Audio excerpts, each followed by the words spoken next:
Show me what? Where are we going? Stallion of Liberty! Ride hard the hoary wind! Oh, where are we? Battle of Waterloo! Hold on, we gotta get through! A money machine! There it is! Hey, is that the same people? Rich banker men from Germany flying under the banner of the Red Shield. They finance both sides of the war. We must hurry! That's him, the Red Shield courier! Shoot him! No! I'm not shooting anyone. Damn it, Pie. What? He beat everyone back with the news of the war and told England that Napoleon won. The Red Shield backers in London pretended that England was doomed and started selling their English stocks. The English went into a selling frenzy to get rid of worthless English money. But the English won, right? Of course they won, but it was a trick by Red Shield. They waited until the stocks plummeted to pennies and then bought England back for nearly nothing. What? They did that? How?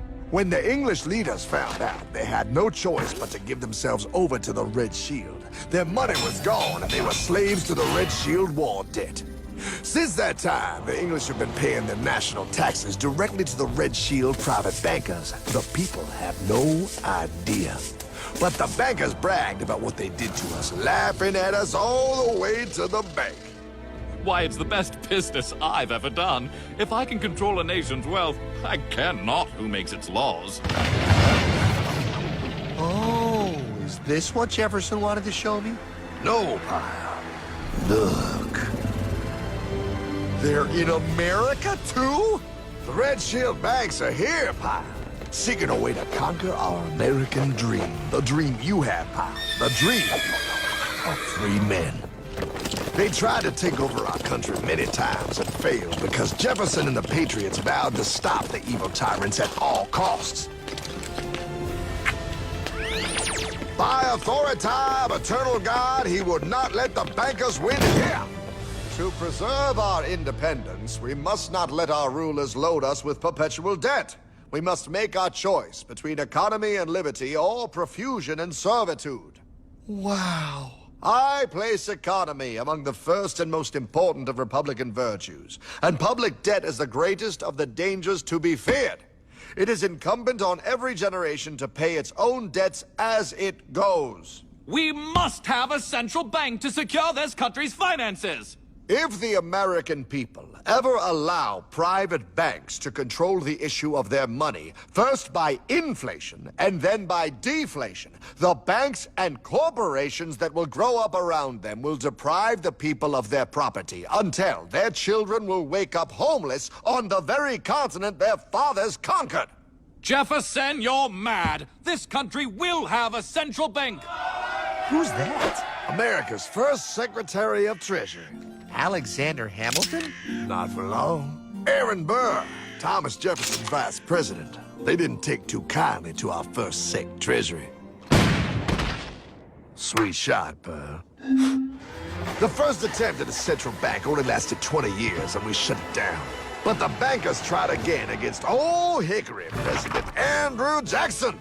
You are a den of vipers and thieves. I intend to rout you out, and by the eternal God, I will rout you out. After surviving an assassination attempt, Jackson finally defeated the bank in 1836. When asked what was the greatest accomplishment in his life, Old Hickory replied, "I killed the bank."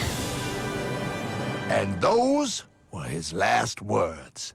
I killed the bank.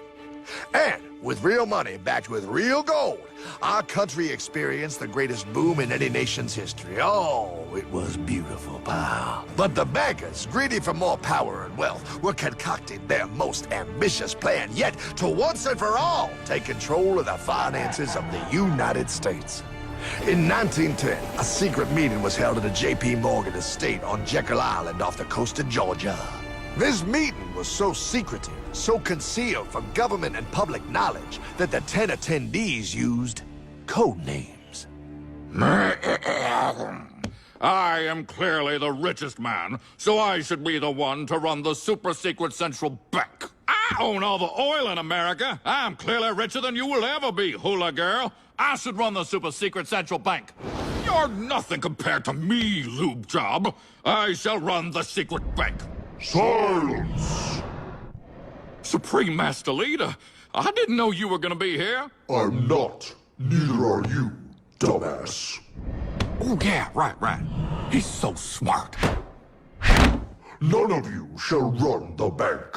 We have failed in the past because of openness. This time, the key to success is secrecy. The people must believe that they run the bank. Yes, brilliant! A sneak attack. What's the plan? We first create panic, then we show them the solution. With our man in office and well-planned timing, we will have our central bank. And so the people think it is theirs. We shall christen it Federal. The Federal Reserve.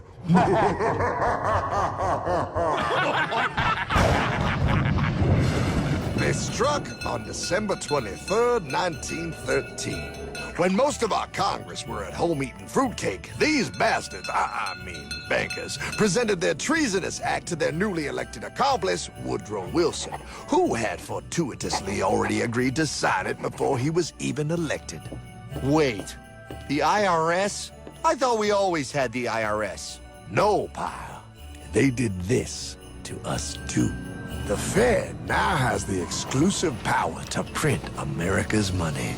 They loan this money to our banks and our government at interest, putting immediate debt on our own money, printing more and more, so each dollar they print becomes worth less than the one before.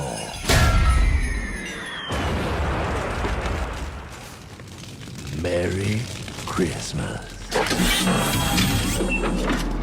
What in the hell is that? That pile is how our government now must pay back these debts to the Fed. Your taxes do not go to your government. They don't? It's the greatest theft in human history.